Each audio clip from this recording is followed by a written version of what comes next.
Rethinking Heroes, Life After the Military. I've spent a decade taking a bite out of conspiracy theories, unraveling urban legends, and grappling with worldwide top secret issues. I've even racked up some of their awards. Wow, I mean, first of all, what a question. Journalism is about telling the truth, all while ferreting out the bottom line. I'm a Harrison Hellraiser. Uh-oh, with me, Carrie Harrison, as your guide. Rethinking Heroes, Life After the Military with Carrie Harrison. And it is Rethinking Heroes, rethinkingheroes.com. Glad to have you here. We're going to be talking to a variety of different veterans today about the world in which we currently live. Not the fantasy world necessarily in which we wish to live, or the world of Alexander the Great or Charlemagne, but today, as a giant movement is crushing this country. And I don't imagine anybody from any quarter thinks it's great and safe and wonderful. I will tell you, I ride a Vespa. You may not know what that is, but it's a small motorcycle, 150 cc's, Italian made during World War II. It was the way they got around rubble after bombings. $4, a week in gas. It was stolen. I've had 3 bicycles stolen from Los Angeles. I had them each for a week. I gave up. Now my Vespa's been stolen. They're not cheap to find. Thankfully, I still have a car. But you know what? It touches me. It touches you. No matter who you are, where you live, it is out of control. Back on January 6th, we had people dressed as elk storming the Capitol like the Bastille. Same thing happened with Prigozhin storming Moscow. It's the same flavor, it's the same resentment, it's the same thought that something, that's really more like a real estate transaction. But for the rest of us, it's about ripping us off. It's about this notion that you and I, and when my grandfather went and fought the Kaiser in World War I, or my other relatives, in World War II, in the Korean War, or my ancestors fighting the King of England, it was so that you and I could have self-sufficiency, consider ourselves safe, and protect each other. Now, in certain states, you can have an AR-15 and walk down the street, take it into grocery stores and playgrounds. We're going to talk about that a little bit because it's a movement sweeping this country at the speed of life. A national movement stemming from the free state of Florida recently hit your Supreme Court, literally changing the complexion of America's educated future. The Supreme Court, taking a nod from its southern neighbors, blatantly spearheading a movement to take the nation back to the previous century. The conservative self-proclaimed, and I grew up as a Republican, sort of an Eisenhower Republican. These are not conservatives. This is something entirely different. This was not what I was trained the GOP was. Limited government, everyone has a fair playing field. This is something entirely different. This Supreme Court, and the state of Florida, the self-proclaimed free state of Florida, just passed 200 new laws that are now in effect, including a record $116.5 billion budget. That does not sound like the GOP I grew up with. Giant expanded government budgets, government reach into your private business. Totally the opposite, the inverse. Record budgets, book banning, overt racism. So coming up, we're going to talk to Marine Corps vet who sacrificed his everything to fight for real freedoms and is at ground zero in the belly button of the same state that now allows AR-15s slung over shoulders in grocery stores and playgrounds. Here are some of the laws that have taken effect in the free state of Florida as the movement crests like a wave across the nation, with more and more states following suit. You might want to consider of these might be maybe a better fit in Mother Russia than the land of E pluribus unum. HB 3 prohibits government investment strategies that consider environmental, social, and governance. The last one is particularly good. Prohibiting government investment in strategies that consider governance. I mean, Huxley would have loved that in Brave New World. That's pretty beautiful. SB 214, preventing credit card companies from tracking firearm and ammunition sales through a separate merchant category at gun businesses. HB 225, allowing opening remarks of up to 2 minutes on public address systems before high school championship events. This change came amid a legal battle about whether schools can offer prayers over the loudspeakers before a championship football game. SB 264, preventing property purchases in Florida, purchases in Florida. I'm seeing how fast I'm going, 1,000 miles an hour. Preventing property purchases in Florida by people from China who are not U.S. citizens or permanent U.S. citizens, along with Venezuelans, Cubans, and other of the United States' undesirables. I'll say that again, not allowed to sell property to undesirables. SB 2, this is law. This is law as of a few days ago. SB 266 in the free state of Florida, prohibiting colleges and universities from spending money on diversity, equity, and inclusion initiatives. HB 389, allowing school districts to provide free menstrual hygiene products in school. Unless you're a drag queen or, listen, wrap your head around that one. HB 543, allowing Floridians to carry guns like AR-15s without a concealed weapons license. HB 1259, requiring school districts to share portions of local property tax revenues with private schools. Oops, there goes your taxes. HB 1285, expanding and making permanent the Florida State Guard, which the governor revived last year. The State Guard will expand. This is not the Coast Guard. This is not that. The State Guard that was abolished, it's now back, and it's expanding from 400 to 1,500 members and will be available as the governor's personal police force. Think 1928, Munich. HB 1305, requiring the Department of Transportation to conduct inspections of the Walt Disney World monorail system. I'm kind of smiling when I say that. The requirement comes amid long-running feud between Disney and the governor, and we're going to get to our Marine about that in just a second. And I'm almost done here. HB 1521, these are 200 new laws that are now in the free state of Florida, which make it so not free, imposing restrictions. They're all about restrictions, not more, open. Imposing restrictions on which bathrooms transgender people can use at schools and public buildings. It will require people to use bathrooms that line up with their sex assigned at birth, in which the governor will presumably wish to view evidentiary photographs several times, possibly thousands of times, until he is personally satisfied. I threw that in on my own. SB 1580, establishing a right for health care for providers to opt out. Health providers to opt out of providing services because of a, quote, conscience-based objection based on religious, moral, or ethical beliefs. This means that blacks, Jews, gays would not receive medicine in the state of Florida as of a week ago by any insurance companies whatsoever, or doctors or nurse practitioners who do not wish to. The same success model was used in Germany after 1935. SB 1604, nullifying agreements reached by Disney and the state. The Disney board has been replaced by a governor-appointed Central Florida Tourism Oversight District Board. During this new oversight, neo-Nazis have now planted swastika flags in the soil of Disney World several weeks ago, now that the state of Florida is running that Disney area.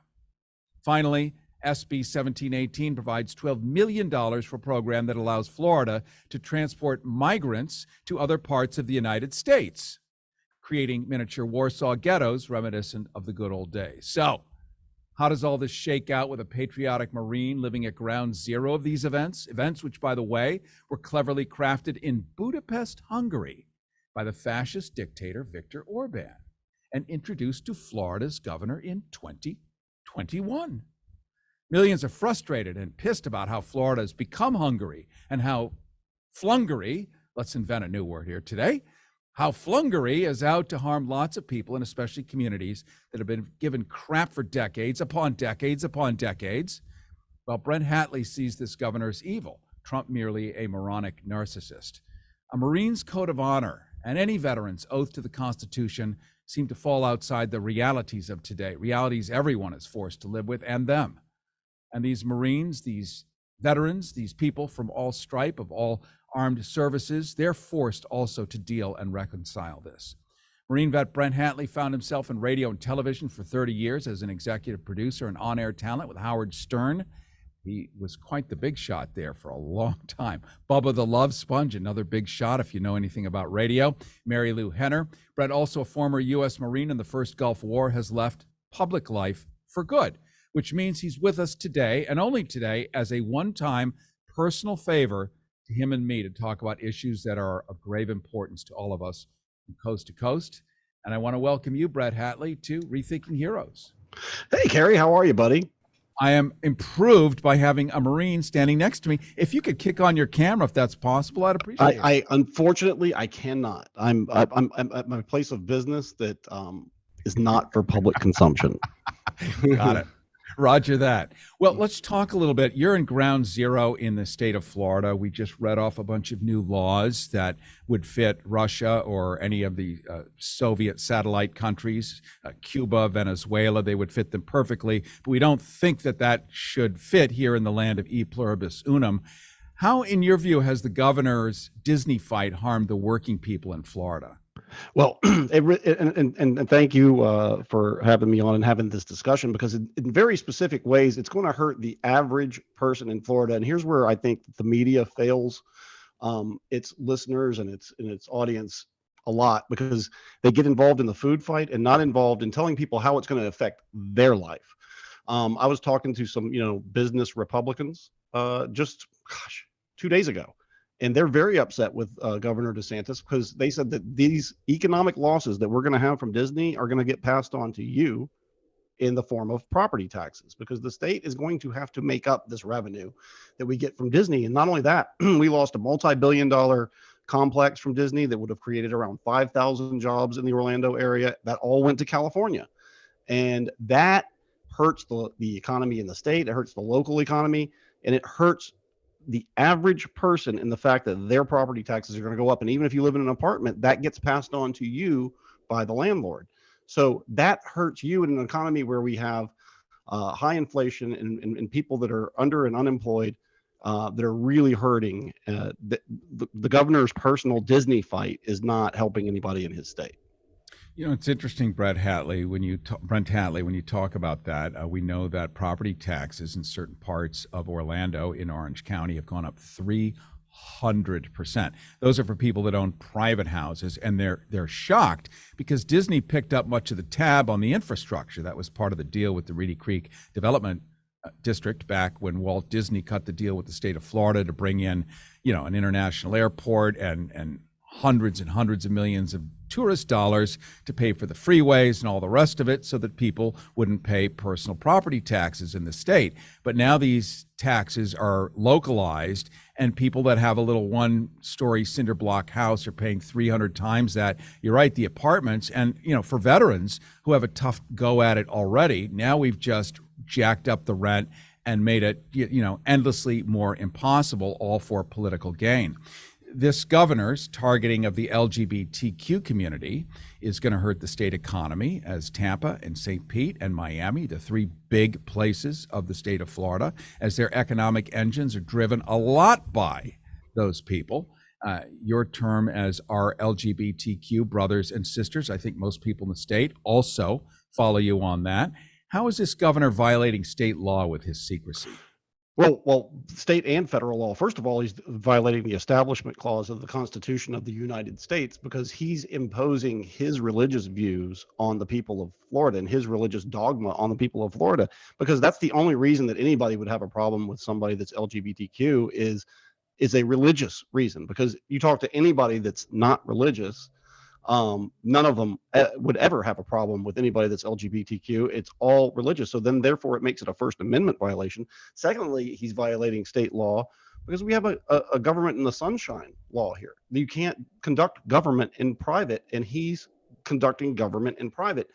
And third, he's also violating the 14th Amendment to the Constitution of the United States by not applying the law equally to everybody. You cannot make laws that just target the LGBTQ community but don't target the straight community that don't. It does not work that way.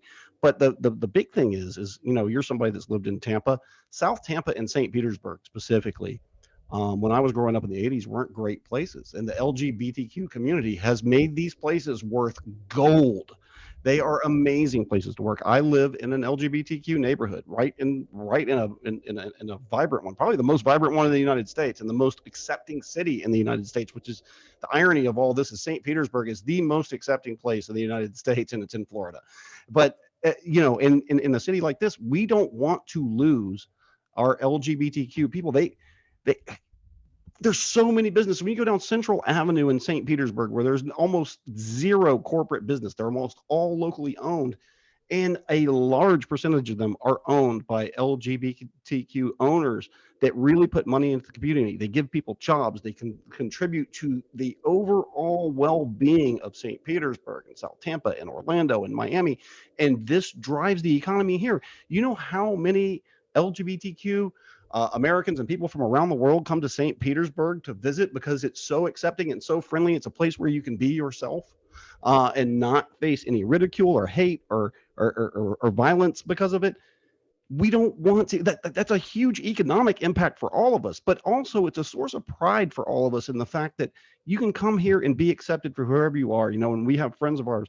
They moved here from New York because they have a child that's trans, and they moved to St. Pete. It almost brings me to tears. They moved to St. Petersburg because they wanted their child to have a life where they could be happy and have friends and be accepted. So where did they move? St. Petersburg. They did their research and moved to St. Petersburg. So with cities like St. Petersburg and areas like South Tampa and Miami and huge blocks of people that are not happy with the targeting of the LGBTQ community. Like, I talked to a hardcore Republican on Tuesday who said, I have 2 trans friends and one of them just passed away and they're the sweetest people in the world. I don't agree with going after them. I agree with progress. I agree with business. I agree with, he said, I agree with your Second Amendment rights, but I do not agree with going after people for their identity. That is not conservative. That is not American. It is not what this country was founded on. It's a violation of many constitutional laws. It's a violation of Florida state law, and it's going to hurt the people here who are already hurting. These are already marginalized communities here that are really, really hurting. They're hurting economically. They're not getting the support that they need. And Governor DeSantis is just making it okay to go after them with the law. And he's fomenting this air of just, there's no other way to put it, the hate and meanness towards this community that has had enough already in our lifetime and the lifetimes before that. I thought that this was settled and we could move on, and that the LGBTQ community they're our brothers and sisters, and they're Americans, and they contribute to this country, and they serve in the military, and they contribute to business, and they have families, and they're part of our community. And why the governor would go after this group of people is beyond me. Well, I know there's a whole psychology course in there for another time. Oh, there sure is. There sure. And Secretary Buttigieg has said it on TV pretty well. Yeah. I mean, let me ask you this, Brent Hatley. You're a Marine, which is why I love talking to you, because you take a really specific oath and you fall on your sword for that oath. So it's not a maybe, kind of, sort of. It's a real thing. You're a straight guy. From everything I know, you don't wake up in the morning and say, I'm going to be straight. I am. Like it's just a choice on a Tuesday, which is what this governor is saying. And you know that who you are and what you are makes you who you are and makes you able to contribute. According to this governor, movies with Bob Hope should be pulled off TV, because how many times in drag was Bob Hope? I mean, seriously, 80%? Curly and the Three Stooges, history books with Alexander the Great hauling around his boyfriend. I mean, it's ridiculous if you actually look at it, but you're not supposed the Bible, to look at it. Where they raped Noah. Yes. and Jesus, which is the New Testament, which is the one that Christians are supposed to be loyal to, Jesus mentions exactly how many times anything gay. Zero. Now, if it was important, he mentioned it. He really did. This, not important. Not. So you know, again, this is such a deeper conversation at another time. But there's a governor who's gone rogue, and this is becoming a movement. And this is why I think it's interesting to talk about as we end here, is this movement has now hit the Supreme Court. The federal government from the highest places have now said that a whole group of people are now unpeople when it comes to education. And education is the only way in this Jeffersonian society where you're going to have any kind of decent democracy, is if there's a free flow of information and people know what's going on around them. And now those people have been cut out. And that leaves, guess what? People that look maybe like me left. Yeah.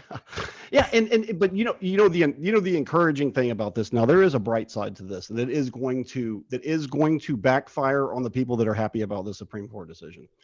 The world is moving with the invention of AI, which I work with every day. With the invention of AI, the world is going into a tech area, a tech direction. And I even take tech classes, and I recently had to go to a technical college to their examination room to take a certification test.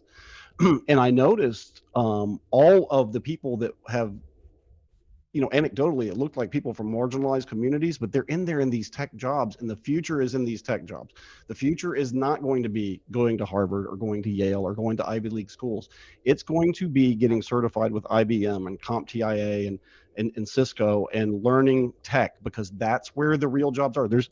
If you just look at cybersecurity alone, there's 2.5 million job openings right now, and the people in these communities are resourceful and smart, and they're learning that going to these jobs and not spending $60,000 going to Harvard, that's not gonna get them the job satisfaction or the job security that they want. And there's the world going in this tech direction. I'm very happy about, because this is how we're going to escape these septuagenarian and octogenarian politicians, this old Supreme Court, and this old way, and these people that want to go back to the 1950s. The way that we're going to get around this, and the way that we're going to move past it, is through technology. And the people that are in the technology industry are very encouraging. They're very forward-thinking and open-minded, and they're looking to a future where technology is the equalizer. So that's my optimistic look for the day today. Is traditional college is probably going to go by the wayside here very soon, because all the jobs are going into tech. All right. I'm going to take the silver lining from a Marine any day over that organ of truth between my own ears that just gets paranoid dealing with all of this stuff. I want to thank you, Marine vet Bren Hatley, you've been in radio and television for 30 years as executive producer, on-air talent with Howard Stern and Bubba the Love Sponge, Mary Lou Henner. You're also former U.S. Marine in the First Gulf War. And you have left the public for good, and you've made a one-time appearance just for us today to talk about these critically important issues and leave us with hope. So I'm really grateful to have you in my orbit. Absolutely. And any of you out there, just let me tell you this. There's departments, if you're a veteran, there's a great program with DOD. And if you're not a veteran, there's a great program with Department of Labor where you can get tech certifications and education for free now. So go ahead and you can Google it and look it up. And any of you that are looking for work and that are hurting, the tech industry would love to have you. Thank you so much, Brent Hatley. Right, have a great day, my friend, and see you soon, I hope. Okay. Thanks, Kerry. Have a great weekend, sir. All right, my friend. You too. Preventing truth decay. Rethinking Heroes with Kerry Harrison. RethinkingHeroes.com. And it is Rethinking Heroes. Kerry Harrison with you. Glad to be here with you. We're bringing good news amidst the difficult news, because there is always hope and a way out, but that's why we need the guys who've been in the real trenches to examine those of us just sitting around going, doesn't this suck? Well, they've seen the real suck, and they're often able to augur a better way through. You know, there's an expression that belongs to a guy named Sam Francis, who was the late paleo-conservative columnist who's discussed with establishment Republicans and the idea of a majority-minority America led him to be widely cited by intellectuals of the MAGA movement. Sam Francis's idea was not that anarcho-tyranny, and that's what it's now called by Tucker Carlson, among many others, meaning that people on the bottom are tyrannized from the top, not by their own people, and that people at the top are terrorized by the people below, who are the anarchists. Blame? the establishment Republicans and establishment Democrats who have created a, quote, entirely new form of government that was unique in human history. Really not so true. It's just how we're reacting as civilized people, running around acting like lunatics now, carrying guns and shooting children in school grounds. That is unique in human history, at least the history in this country. According to Mother Jones's David Korn, in a 1994 article, Sam Francis proclaimed that a first of its kind Hegelian synthesis, that's what he called it, had been created by the upper class in the 20th century as it approached this current century. And this perversion forced the aggrieved masses to live under both anarchy and tyranny all at once. In North Carolina, he explained a law-abiding citizen was arrested as part of a media stunt to improve seatbelt enforcement, even as violent criminals were being let out of state prisons on parole. Sam Francis did not mention that the prison releases resulted from a state law enacted in 1987 to prevent extreme overcrowding caused by record arrest numbers. But here he suggested it was a government imposing on us while allowing them to do as they pleased. Remember, most people only eat the food they're given. And if that food is handed out by the government and echoed by entertainment reporters, basically, that's what they get, that's what they know, and it is true. And this is the reality of a full third of Americans. They're right to the end that this has been concocted and manufactured, but they're incorrect in believing it's a 1984-esque Emmanuel Goldstein pulling the strings. It's nothing more than a maneuver by politicians to purposely manipulate and seethe discontent and foment disruption in a wobbly democracy. I want to introduce you to John Curbo. He's an Army PSYOP vet with time in Iraq and Afghanistan via the DoD, with an emphasis on understanding the nuances of culture and people and human behavior. He speaks a variety of foreign languages, including Arabic, Spanish, German, and Russian, and focuses on combating extremism and disinformation, drawing lessons from the war zone. Over the years, he's focused on how veterans with special operations and civil affairs backgrounds can find meaningful pathways to continue to serve here at home, adapting their skills to address some of our most pressing social issues, including how veterans respond to hate, to radicalization, to echo chambers, that is something we were just talking about moments ago, and propaganda. That is something we were just talking about moments ago. He's got a new book called Combating Domestic Extremism, and it shows how lessons learned in war can help us adapt and overcome the same here at home. Since 9/11, we've acquired nearly 2 decades of experience in counterinsurgency, like working productively with the population while engaging the root causes of unrest and conflict, and counter extremism, or understanding and fighting against the radicalization and recruitment by violent narratives and movements. We've learned more about information warfare. Donald Trump himself, as president, referred to it as fake news. So it is something like that. And it's a battle for the hearts and minds across all forms of media and the cyberspace, and across multiple war zones in the real world. Former Army PSYOPs veteran John Curbo says there are important lessons from these war zones that can help us here in our own country, on our own streets, across cities and towns, and online, both to avoid violence and civil strife and to build peace and understanding. John Curbo, I want to welcome you to Rethinking Heroes. Thank you, Kerry. Really good to be here as always. Super glad to have you here, because who better than a PSYOPs guy to untangle the impossible for us to understand, whether it's the Supreme Court's recent rulings, whether it's just people running around now on the streets with AR-15s, not the America you grew up in, I grew up in. We're not geezers, but it wasn't that long. It was recent times this wasn't happening.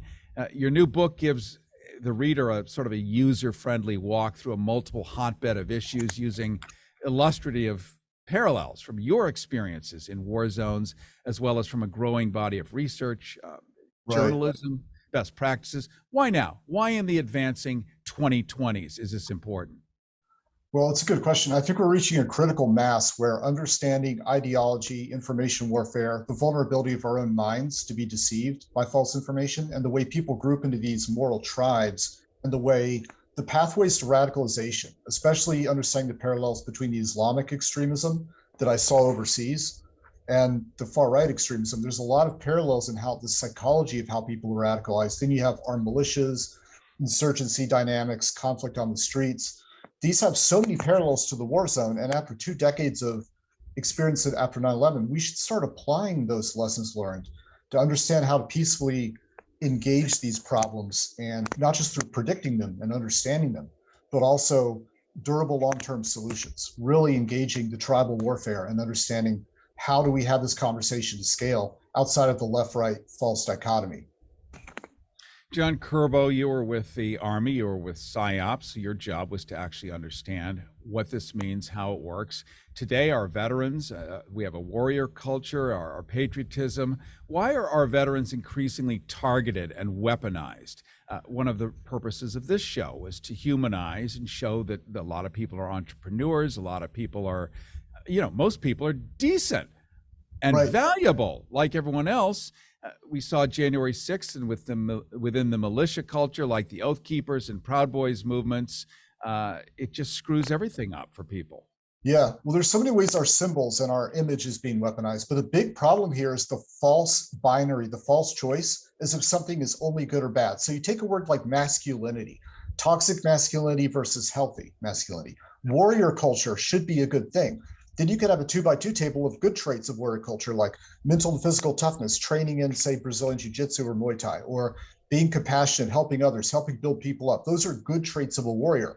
There are also bad traits, the bastardization of quote unquote warrior culture. So a lot of the ideas, concepts like masculinity and warrior ethos are being weaponized and misused. And veterans, I think, should help reclaim the good versions of these things, what it really should mean to be a patriot. Because patriotism has been weaponized. Patriotism means, raise your right hand, you swear to uphold and defend the Constitution of the United States against all enemies, foreign and domestic, and you believe in the great things that make a country great that we should aspire to. It does not mean taking up arms and shooting at, unlawfully taking up arms, storming the Capitol January 6th, believing in radical extreme conspiracies. So we need to reclaim these concepts. And that's a big part of it, is speaking the moral tribal language of millions of Americans. We're not against warrior ethos or patriotism. We need good versions of these things to combat the bad versions. Carrie Harrison with you. This is Rethinking Heroes, rethinkingheroes.com. You can sign up for our free newsletter simply by going to rethinkingheroes.com. We're talking right now to John Curbo, speaks multiple languages, former Army PSYOPs, has been around the world. And when I say around the world, I mean around the world. He has seen it literally all. So it's a great gift to have him on today to help explain to us and break down maybe how the veteran community can come together more strongly to combat extremism and reclaim these ideas of patriotism and warrior culture from fanatics. These fanatics who are running around pretending they are the actual warriors, pretending they are the actual, domestic militia here. How do we help veterans reach one another and reduce this radicalization? Well, it's a good question. And another book I've been working on is about, and you've been involved in this too, is reducing veteran suicide, increasing mental health, and building a community among veterans. A lot of people get out of the service and they seek a sense of meaning and purpose, of continued service to country, connection to each other, camaraderie, and really just purpose-driven life, right? That's something we need to help reinvigorate in veterans. And part of it, I think, could be about educating each other and other civilians about how our minds are a target. So you don't see a lot of stolen valor people pretending to be PSYOP to get free coffee because no one knows what the hell we do. But this is funny. Yeah. But PSYOP is I use the analogy, it's like the Force in Star Wars. It's like human psychology can be weaponized for bad reasons, but understanding psychological warfare, it can be used for good or for bad. Unfortunately, we have way too many Siths and not enough Jedi. And to be a Jedi, to understand, to be the good person at, the Hogwarts, our Hogwarts is the JFK Special Warfare Center for Green Berets and PSYOPers and civil affairs. So understanding the way our minds can be targeted, the cognitive biases of the brain, and how information warfare really affects us and makes that point of entry, explain that in layman's terms across political divides, including the millions of conservatives being targeted by this stuff, and explain to liberals how to make their messaging more effective and not drive away average Americans. I mean, there's so much to be talked about here.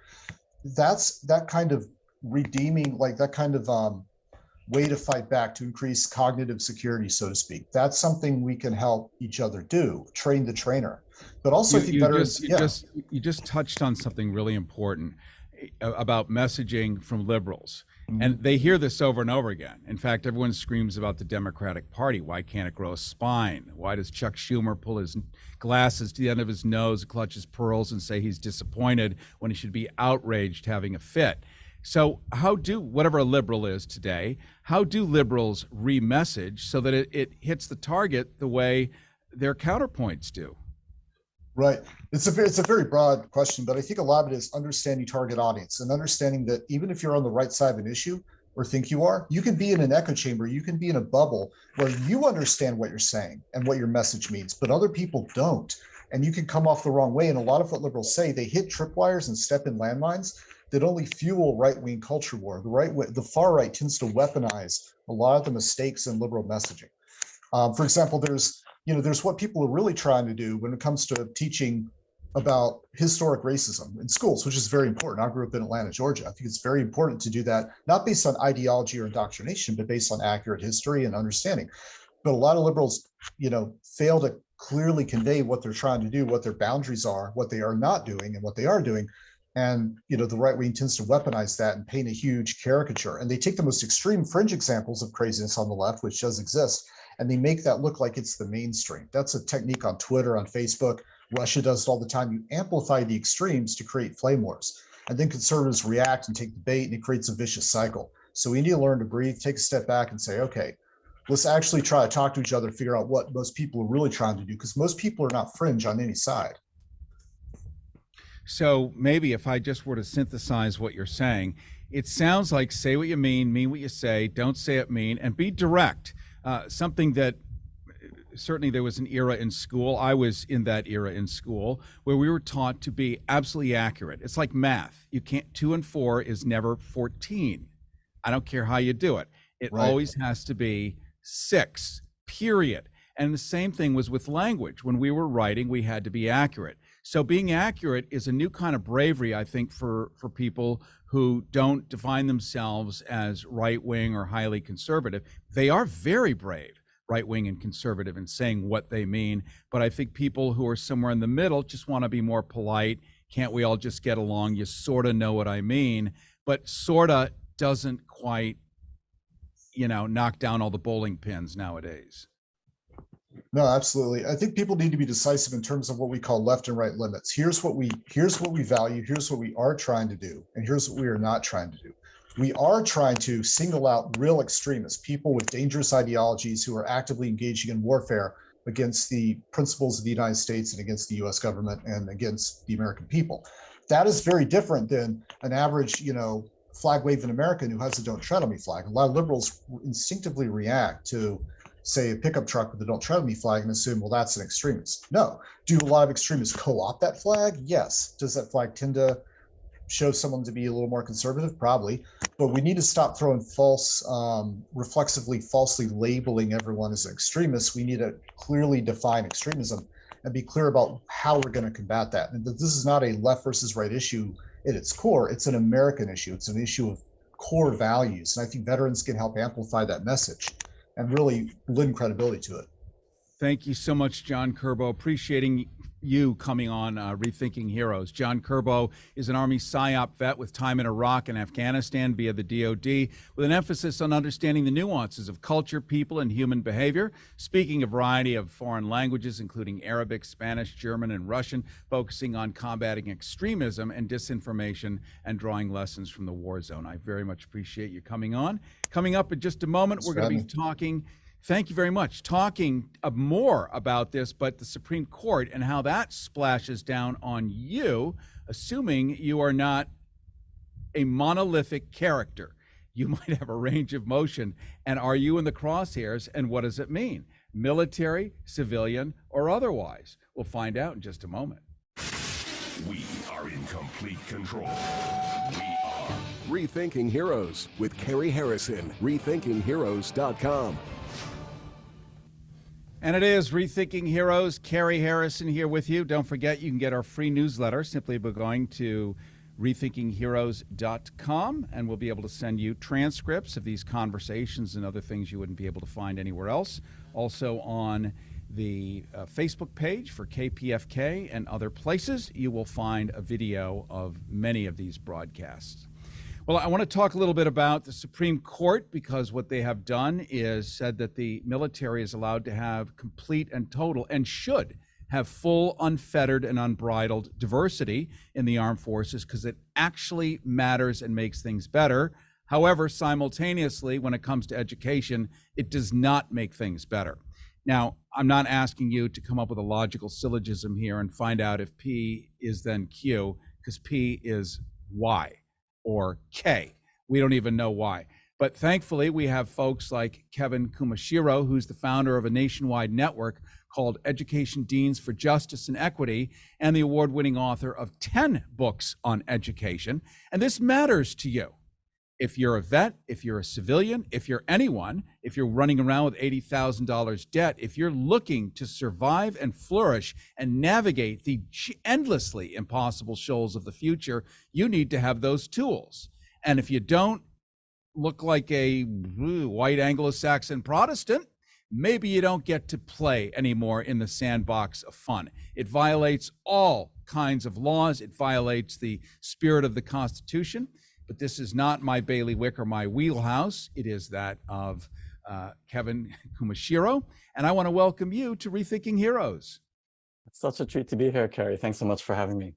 I am glad you're here. And maybe you could walk us through what this means for people who've sort of heard wisps of what this means and how it's going to play out. They already know about the counterpoint. The military thrives on diversity. It cannot exist. In fact, national security, it says, is pegged. The mere survival of the United States is pegged on diversity, except when it comes to knowing things in school. Yeah, and it's interesting that the Supreme Court does actually name military academies as exempt from their ruling on banning affirmative action. So basically what the Supreme Court did with its ban on affirmative action in university admissions at Harvard and UNC is to strike down 45 years of precedent. So we've had 3 Supreme Court cases, 78, 2003, 2016, that consistently ruled that universities cannot have race quotas, but they can look at race if it's one of a number of factors, if they look at the whole student, and if they argue that racial diversity is necessary for a high quality educational experience. And so that has been the consistent ruling. And actually, even back in the very first case, 1978, Harvard's admissions process of looking at the whole student where race is one of a number of factors was held up as a model. So I think that's part of why the significance of Harvard in this case is so important. But one of the things that happens with this case is playing up or buying into kind of like what your previous guest was talking about, this very commonsensical way of thinking about how do we want to move forward? Well, what is race?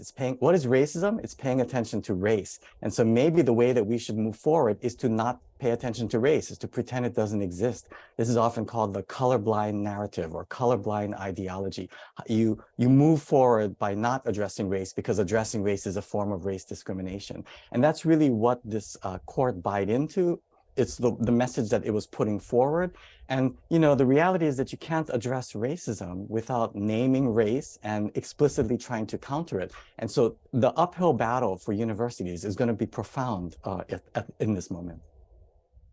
You know, you'd think that a university, which is a place of learning for all, and remember, our neighbors are part of all. Do I want nitwit neighbors? No. Because nitwit neighbors with AR-15 do nitwit things. It's so simple. Really, if your IQ is 40, you're going to get this. But this is a cynical plan because ultimately you're probably creating a voting bloc that you want. So it's maybe about up-funneling power once again.